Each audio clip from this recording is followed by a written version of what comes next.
Pô, eu tenho uma pergunta minha, na verdade. Ih, olha lá, o Hunter é Eita! bom de pergunta. Ele é bom de pergunta, eu tô pronto. Não, na verdade eu queria saber sobre a gnose e sobre o demiurgo, que é uma coisa que eu tô ouvindo falar ultimamente. Pô, eu vou te dar um livro. Pô, Eu não agradeço. trouxe um livro para você.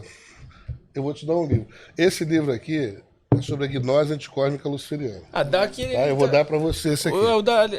Esse aqui é para você. Porque esse livro fala exatamente sobre o objetivo da tua pergunta.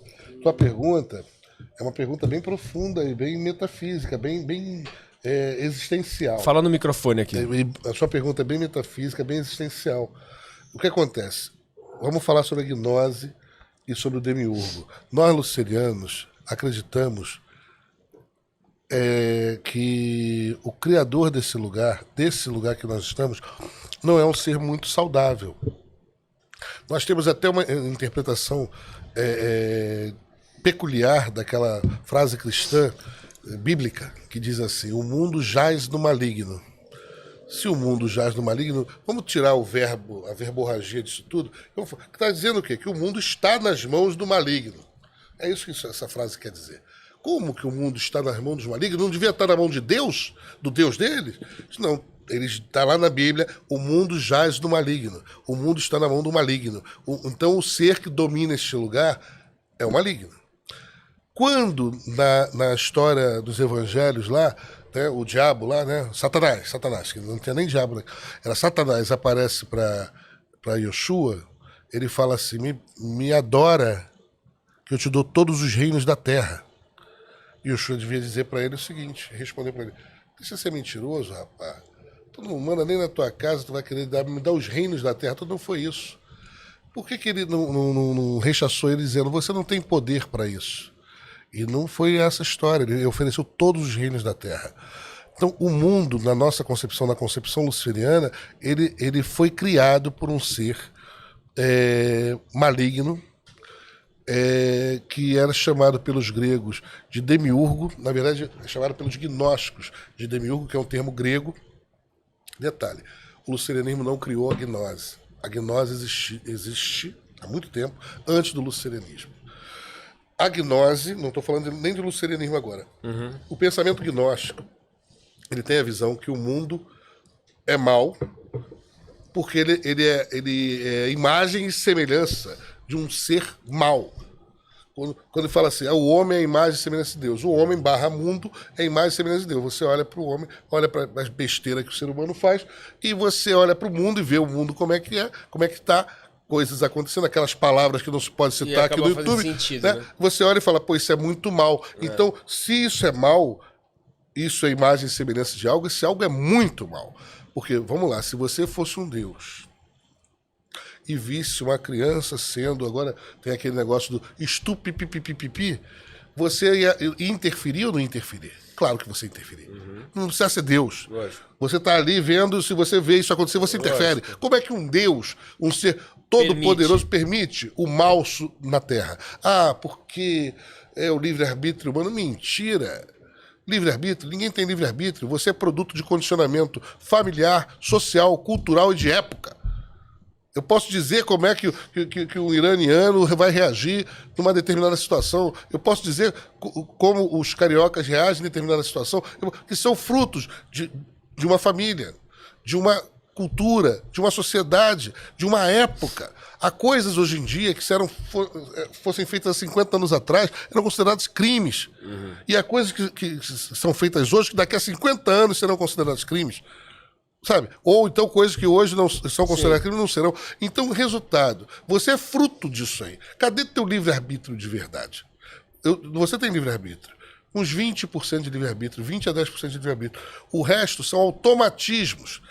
Mas essas religiões te imputam ou te dão um livre-arbítrio para te responsabilizar.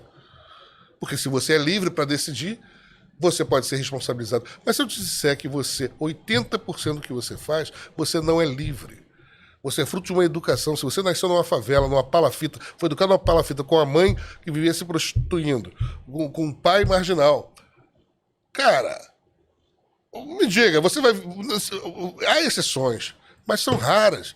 Qual a probabilidade de você virar um juiz ou de você virar um bandido, um criminoso? Você tá entendendo? Aí você fala, não, você escolheu essa vida de crime. Porra, cara. Não, quando você é um playboy da zona sul do Rio de Janeiro, filho de mega empresário e resolve brincar de Bonnie e Clyde, realmente você escolheu essa vida de crime. Agora, nessa situação, você não escolheu essa vida de crime. Você nasceu num contexto. Igualmente a exceção do outro. Então, o resultado. O próprio outro. Mas, enfim, o livre-arbítrio é uma questão questionável. Tá? Então, esse ser que nos dá esse suposto livre-arbítrio, criou este lugar, era chamado pelos gnósticos gregos de demiurgo, ou artesão, ou arquiteto. Ele criou esse cosmos, esse lugar. E ele criou um negócio legal. Até acho assim, o design é muito bonito. Árvores, montanhas, nuvens, lagos, rios, lindo. Só que a jogabilidade, o funcionamento do bagulho, do jogo, desse game, é muito ruim. Cheio de limitações. Pô, nós apodrecemos, cara. Nós temos que banhar esse corpo todo dia. Tudo cai, e a velhice é uma coisa horrorosa. O Falabella estava dando uma entrevista no outro dia, aí a menina falou assim, Falabella, envelhecer é ruim. Ele falou, ruim a beça, muito ruim. Aí ela falou assim, mas você consegue lidar com ele? Ele falou, considerando a alternativa é a morte. Olha só que coisa boa, quer dizer, esse processo de decrepitude, ele só é melhor do que você morrer. Sabe? Então, por que tem que ser assim? Por que há plantas que se alimentam de energia solar e de sais minerais? Então, há essa possibilidade para os seres se nutrirem. Por que outros seres têm que comer uns aos outros? E, muitas vezes, vivos. Você pensa que na caça, quando você vê, porque os caras, né, os biólogos, quando estão fazendo aqueles documentários, mostram que o bichinho morto. Mas uma vez ou outra eles mostram lá como é que o cara come. O leão, quando pega a zebra, ele come primeiro as vísceras. E a zebra muitas vezes está viva.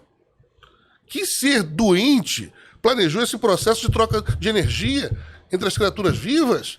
Então, nessa concepção, os gnósticos chegaram a uma visão filosófica, dizendo o seguinte, o ser que criou esse mundo é um ser ruim. Esse mundo é ruim, esse mundo é mau, coisas horríveis acontecem nele. Por quê? Porque quem criou é ruim. Se o relógio, né, você acabou de construir esse relógio, acabei de construir, e ele está cheio de defeito, de quem é a responsabilidade? Do relógio ou minha? De quem está usando, de quem fez, né? A responsabilidade...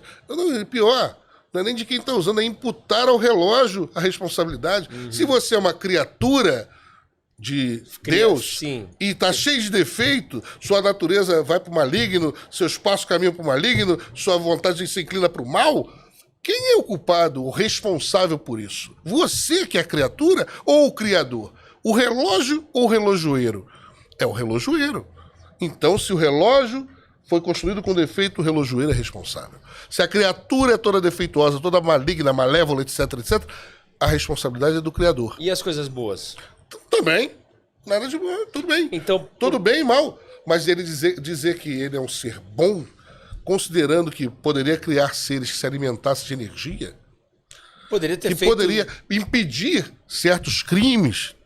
Tourada, por exemplo, a tourada, né, o cara brincando de ficar enfiando espeto num bicho vivo, para todo mundo gritar, olha, olha. Pô, tem um livro chamado Fim da Infância, eu recomendo, que chegam os alienígenas aqui e eles falam para os seres humanos que aquilo é uma coisa medonha, que a tourada era uma coisa medonha, entre outras coisas. Eles falam, parem de fazer isso.